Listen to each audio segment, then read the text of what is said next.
Mi prometido canceló nuestra boda con solo 8 palabras. Se cancela la boda. Espera la llamada de mi abogado.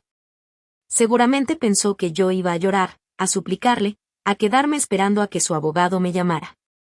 En lugar de eso, abrí mi laptop y me salí de la hipoteca de $785,000 que él esperaba que yo cargara con mi crédito.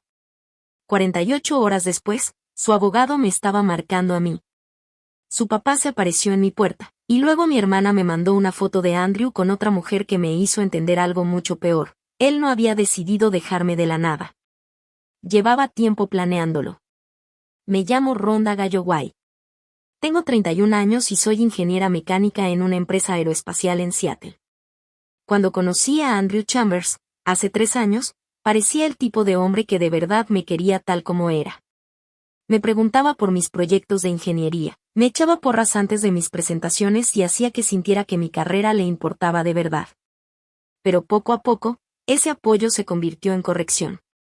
Empezó a criticar cómo me vestía, el onda que manejaba, hasta las amistades con las que pasaba tiempo. Con el tiempo, hasta mi hermana mayor, Alexa, se volvió un problema para él. Alexa trabaja en construcción y siempre había sido de las personas más cercanas en mi vida, pero Andrew pensaba que era demasiado ruda para el círculo profesional al que él quería que perteneciéramos.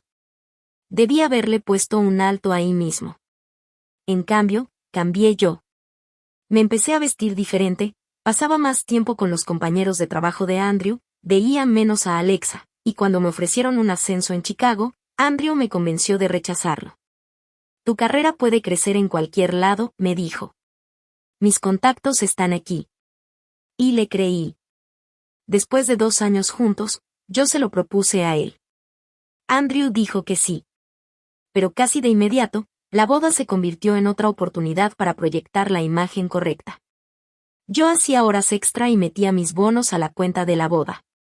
Para cuando todo se vino abajo, ya había ahorrado $22,500.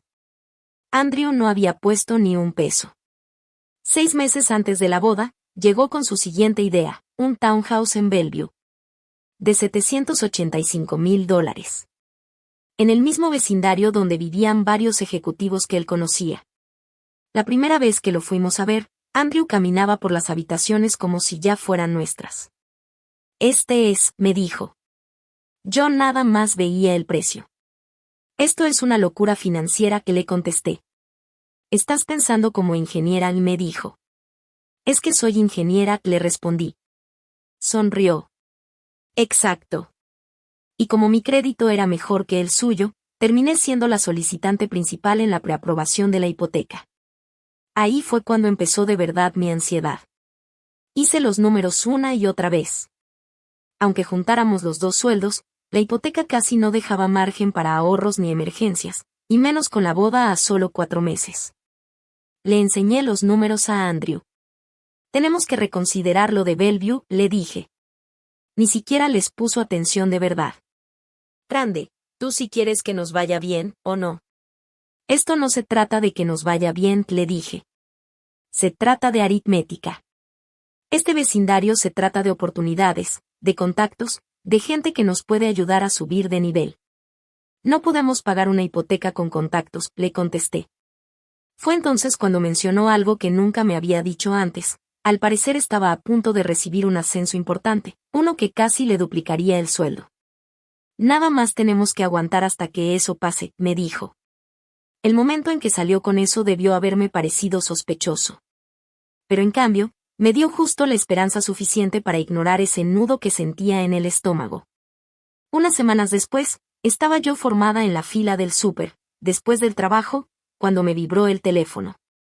Era Andrew. Pensé que sería algo sobre la boda. En lugar de eso, decía, se cancela la boda. Espera la llamada de mi abogado. Lo leí 2 veces. Luego una tercera. La cajera tuvo que decirme que ya me tocaba pasar. Manejé a la casa sin música y me quedé sentada en el estacionamiento como 15 minutos. No grité, no lloré, solo sentí una presión rara y hueca detrás de las costillas. Al final le contesté, como tú quieras.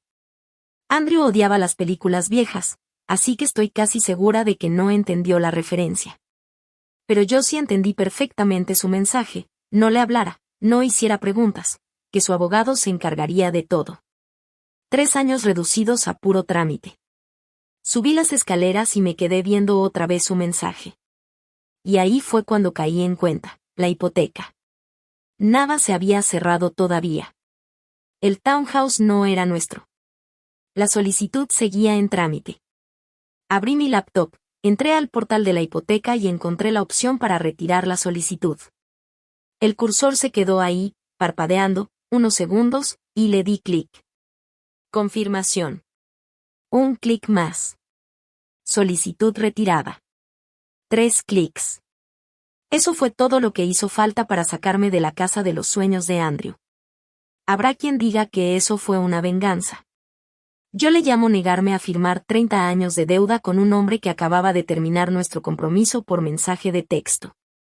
Pedí unos días en el trabajo y empecé a empacar las cosas de Andrew. No me tomó mucho tiempo. Después de 3 años juntos, resultó que tenía sorprendentemente pocas cosas en mi departamento. Eso me dolió de una manera que no esperaba. Luego le hablé a Alexa. Tenía casi un mes sin hablar con ella como se debe. Andrew terminó el compromiso, le dije, esperando el típico te lo dije que probablemente me merecía. En cambio, nada más me dijo: voy para allá, llevo pizza. Y ya.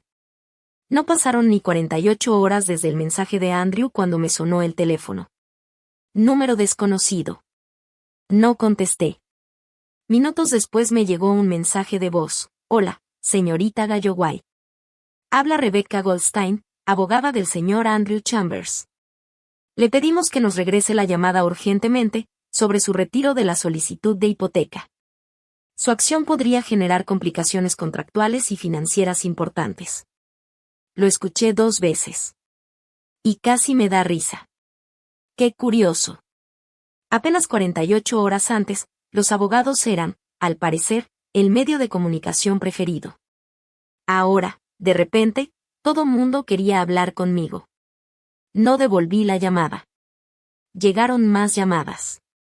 Luego correos. Esa tarde me habló Kyle. Grande, ¿de verdad te saliste del townhouse? Sí. Soltó el aire. Andrew está que se lo lleva el diablo. Al parecer ya había pedido casi $18,000 en muebles hechos a la medida. Parpadeé. ¿Pidió muebles para una casa que ni siquiera era nuestra? Al parecer sí. Kyle se quedó callado un segundo. Les está diciendo a todos que estás haciendo esto para castigarlo. En el trabajo dijo que lo estás, abusando financieramente, punto. Me solté a reír, no porque tuviera gracia, sino porque la otra opción era aventar el teléfono contra la pared. No voy a comprar una casa con alguien que terminó nuestro compromiso por mensaje de texto. Sí, dijo Kyle en voz baja. Tienes toda la razón.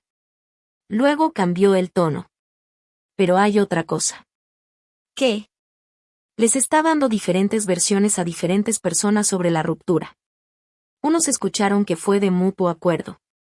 A otros les está contando una historia bien vaga sobre problemas que no puede platicar, punto. Se me hizo un nudo en el estómago. ¿Qué clase de problemas? No ha dicho. Eso, de alguna forma, era peor. Esa noche, el papá de Andrew se apareció en mi puerta. El señor Chambers normalmente se cargaba con la seguridad de alguien que domina cualquier cuarto en el que entra.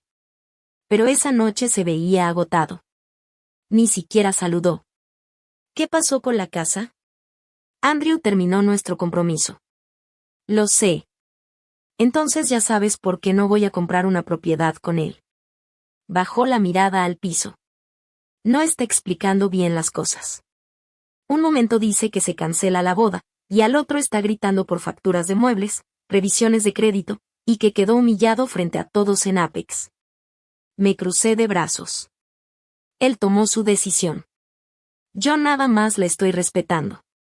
El señor Chambers se me quedó viendo un buen rato.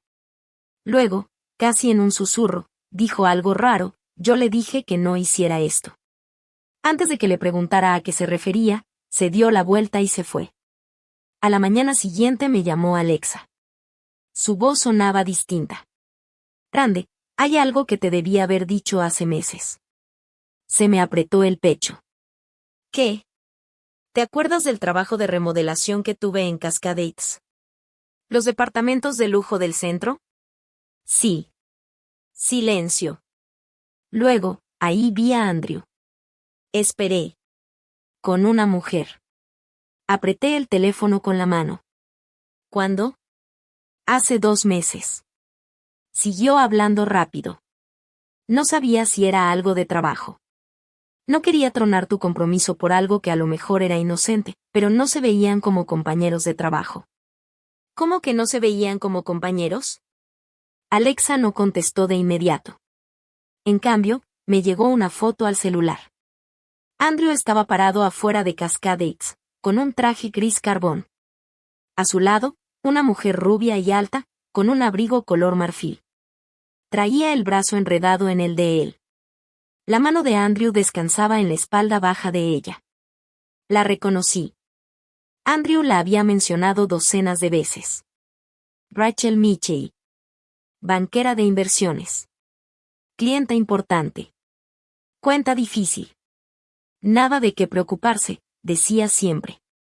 Me quedé viendo esa foto hasta que la pantalla se apagó sola. Y entonces un pensamiento se me instaló en la cabeza con una claridad aterradora. Andrew no había decidido de la nada no casarse conmigo. Llevaba tiempo preparándose para irse. No confronté a Andrew por la foto. Una semana antes, yo lo hubiera llamado de inmediato y le hubiera exigido una explicación. Pero después del mensaje de la ruptura, del abogado y del pánico de la hipoteca, quería tener hechos concretos antes de darle otra oportunidad de mentirme. Así que investigué. Nuestra cuenta compartida de la nube todavía sincronizaba algunas fotos de Andrew. En la carpeta de recién eliminados encontré selfies tomadas dentro de un departamento que nunca había visto. Ventanales del piso al techo, muebles carísimos, vista al Space Needle. Las fechas coincidían con las semanas antes de nuestra ruptura, y con el momento en que Alexa lo vio en Cascades. De repente, las cenas hasta tarde, los planes cancelados y ese teléfono que había empezado a esconder, todo cobraba sentido. Volví a ver la foto que me mandó Alexa. Mientras yo me preocupaba por si íbamos a poder pagar el futuro que Andrew exigía, puede que él ya estuviera preparando otro completamente distinto. Pasé una noche enojada. A la mañana siguiente, le hablé a Trevor. Había sido uno de mis mejores amigos en la universidad y ahora dirigía un equipo de ingeniería en Denver. Casi un año antes me había ofrecido un puesto ahí. Andrew me había convencido de no aceptarlo. Hey, extraña, me dijo Trevor. ¿Al fin te acordaste de que existo? ¿Sigue disponible ese puesto? Silencio. ¿Pasó algo?, le dije. ¿Sigue disponible o no? No insistió con preguntas. Sí. 125,000 al año, más gastos de mudanza. ¿Cuándo puedes empezar? Por primera vez desde el mensaje de Andrew, sonreí. ¿Qué tal el próximo mes? De repente tenía un lugar a donde ir que Andrew no había elegido por mí. Luego me llamó el banco. No fue una alerta automática de fraude, sino un especialista de verdad, de prevención de fraudes. Alguien había intentado transferir el fondo completo de la boda, los $22,500, a las 11:37 de la noche anterior. La cuenta destino era una cuenta de cheques que pertenecía únicamente a Andrew Chambers. El banco lo había bloqueado. Congelé la cuenta de inmediato. Antes de terminar de procesar todo eso, llegó un correo de Rebecca Goldstein, la abogada de Andrew. Decía que Andrew había contribuido al fondo de la boda y que, por lo tanto, tenía derecho a una parte considerable. Revisé mis registros. Cada depósito, mío. Andrew había aportado exactamente $0. Esa tarde contraté a Sherry Levine, abogada de derecho familiar en Seattle.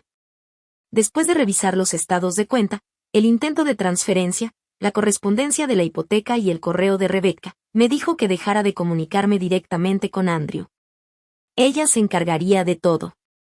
Esa noche, Andrew me marcó 8 veces. Luego empezaron los mensajes.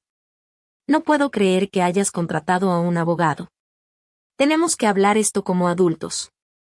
¿Congelaste la cuenta? Y luego, necesito ese dinero para los gastos de cancelación. Me quedé viendo esa frase. No decía nuestro dinero. Decía necesito ese dinero. Le reenvié los mensajes a Sherry y lo bloqueé. A la mañana siguiente me llamó Kyle. Andrew, al parecer, había llegado al trabajo hecho una fiera. Les está diciendo a todos que lo estás queriendo dejar en la quiebra, y dijo Kyle. Claro que sí. Dice que le estás reteniendo su dinero. Irande, hay más. Esperé. Está diciendo que tú eras controladora, que abusabas de él económicamente, que vigilabas sus gastos y que lo aislabas de la gente. Eso me asustó más que su enojo. Andrew había criticado a mis amigos. Había alejado a Alexa. Me había presionado por mi ropa, por mi carrera, por dónde íbamos a vivir. Y ahora agarraba pedazos de nuestra relación y les cambiaba los nombres. Kyle, tú me conoces desde hace años. Lo sé. ¿Le crees? No. Pero sus compañeros de trabajo no te conocen a ti. Exacto. Andrew entendía el tema de la imagen mejor que nadie que yo hubiera conocido. Y la imagen era, en ese momento, lo único que todavía podía controlar. Sherry me pidió que guardara los mensajes y que consiguiera declaraciones de la gente que había visto cómo cambió nuestra relación. Alexa documentó lo que había visto en Cascades. Poco después de eso, el abogado de Andrew cambió de estrategia. Andrew renunciaría a cualquier reclamo sobre los $500 del fondo Lawton si yo aceptaba ayudar a resolver lo del townhouse. La respuesta de Sherry fue simple: no habría ninguna negociación sobre una propiedad que nunca compramos, ni sobre dinero que Andrew jamás puso. Por primera vez sentí que él estaba perdiendo todas sus cartas. Después, mientras empacaba para Denver, me llegó un mensaje inesperado de una excompañera de trabajo de Andrew. Me insinuó que esta no era la primera vez que él mezclaba romance, dinero y ascensos laborales. No pude comprobar todo lo que decía, así que no lo tomé como un hecho. Pero fue suficiente para hacerme dudar si lo que me había hecho a mí era en realidad algo nuevo. Antes de que le diera muchas vueltas al asunto, me volvió a vibrar el teléfono. Facebook. El nombre en la pantalla hizo que se me cortara la respiración por un segundo. Rachel Mitchell. La mujer de la foto que me mandó Alexa. La mujer que Andrew decía que era una clienta. Su mensaje tenía una sola línea: deberíamos hablar. No quiero ser parte del jueguito que sea que está jugando. Me le quedé viendo casi un minuto antes de contestar. ¿Hablar de qué?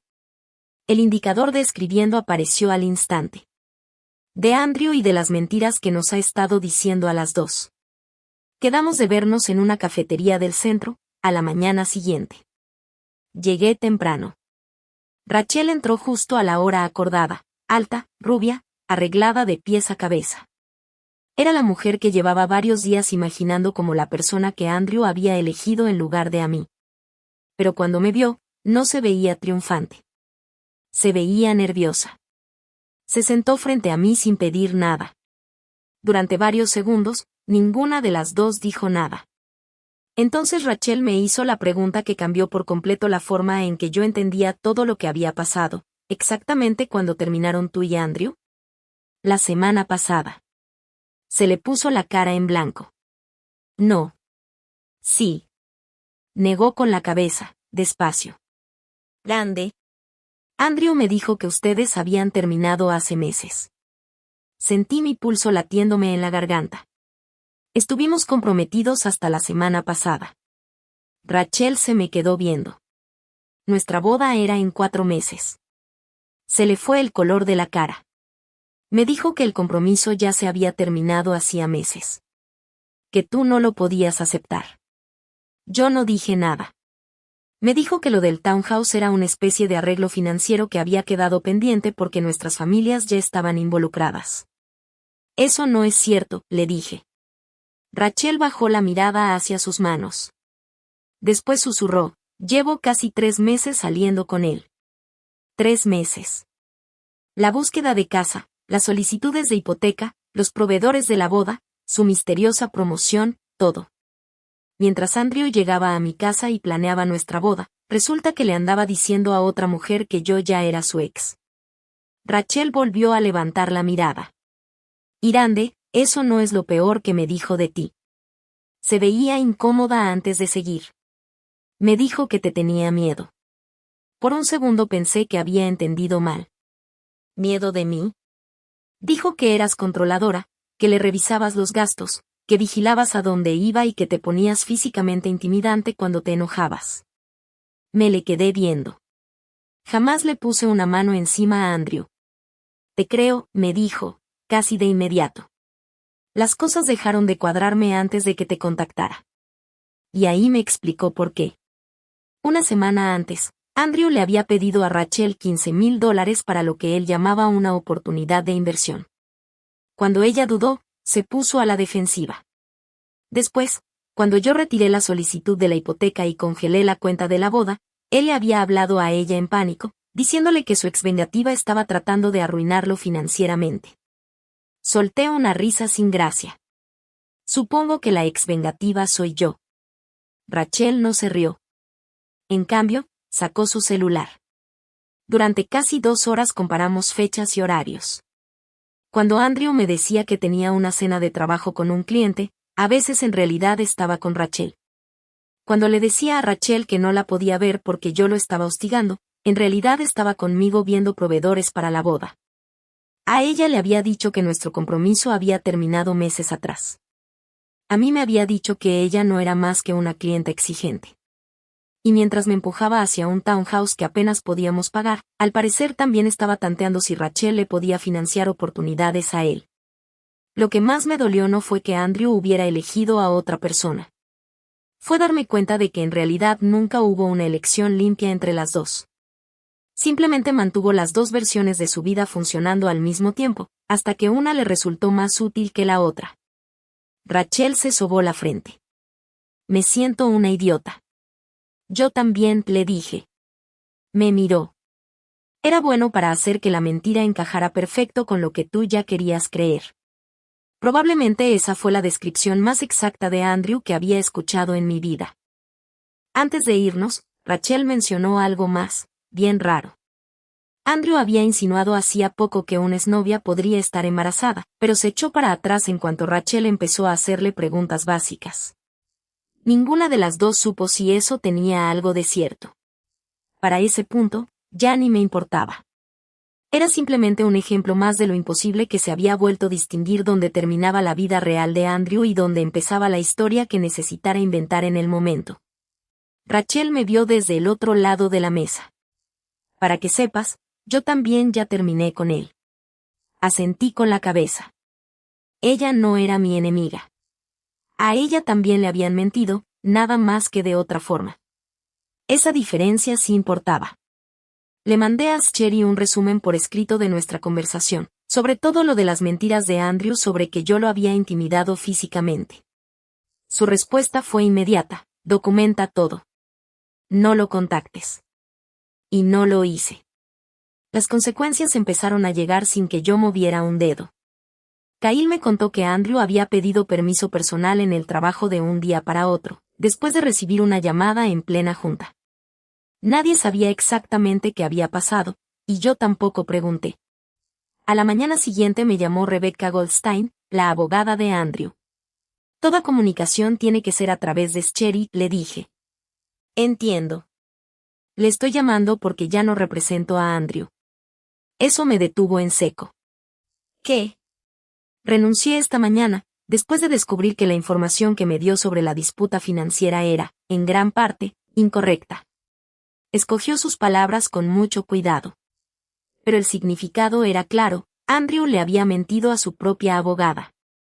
No puedo representar a un cliente usando mi oficina para respaldar reclamos que ya no creo que tengan sustento en los hechos, continuó. Su abogada va a recibir la notificación formal. Y colgó. Esa tarde llegó un correo de Andrew.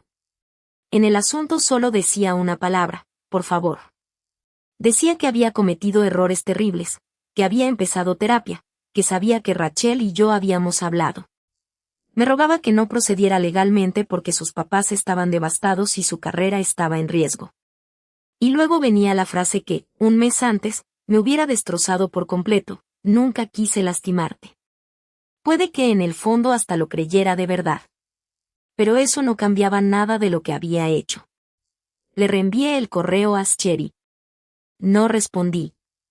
Una semana después, el papá de Andrew me pidió vernos en un parquecito cerca de mi departamento, antes de que me fuera de Seattle. Estuve a punto de negarme. Pero me acordé de lo que había dicho en mi puerta. Yo le dije que no hiciera esto. Así que fui.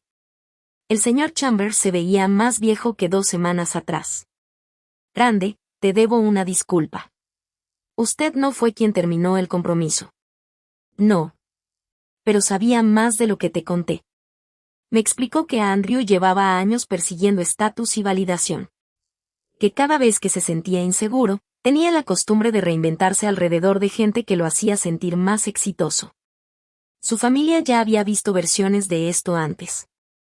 Habían intentado convencerlo de buscar ayuda. Él siempre insistía en que el problema era de los demás. Yo sabía que tenía dudas sobre la boda, me dijo el señor Chambers. Le dije que si quería salirse, se sentara contigo y fuera honesto. Entonces a eso se refería. Asintió. Le dije que no lo hiciera de la forma en que lo hizo. No hubo ningún intento de justificarlo. Y eso, para mí, sí importaba. Ya está recibiendo ayuda profesional, me dijo el señor Chambers. Si eso lo cambia o no, ya es responsabilidad de él. Luego me entregó un sobre. Adentro había un cheque de caja relacionado con el dinero y los gastos de la boda en disputa, junto con una nota escrita a mano. Una sola línea. Perdón por el dolor que causé. Merecías algo mejor. Hubo un tiempo en que esas palabras me hubieran hecho falta con desesperación.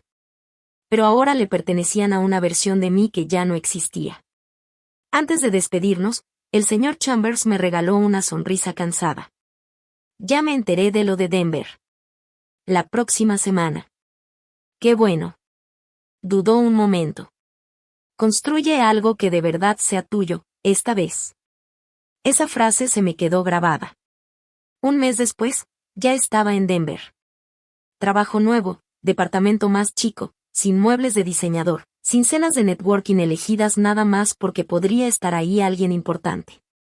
Alexa vino el primer fin de semana y me ayudó a desempacar. Encontró mi caja de novelas de ciencia ficción y se soltó riendo. ¿Trajiste todas estas? Todas. Andrew las odiaba. Lo sé. Sonrió. Qué bueno. El trabajo nuevo fue más difícil de lo que esperaba, y resultó que era justo lo que necesitaba. Trevor me dio responsabilidades de verdad, en lugar de andarme diciendo que tan impresionante podía llegar a ser. Empecé a hacer senderismo los fines de semana, le hablé a viejos amigos, y me compré otro Honda. Eso último hizo que Alexa se riera como 5 minutos seguidos. Andrew fue desapareciendo poco a poco de mi vida.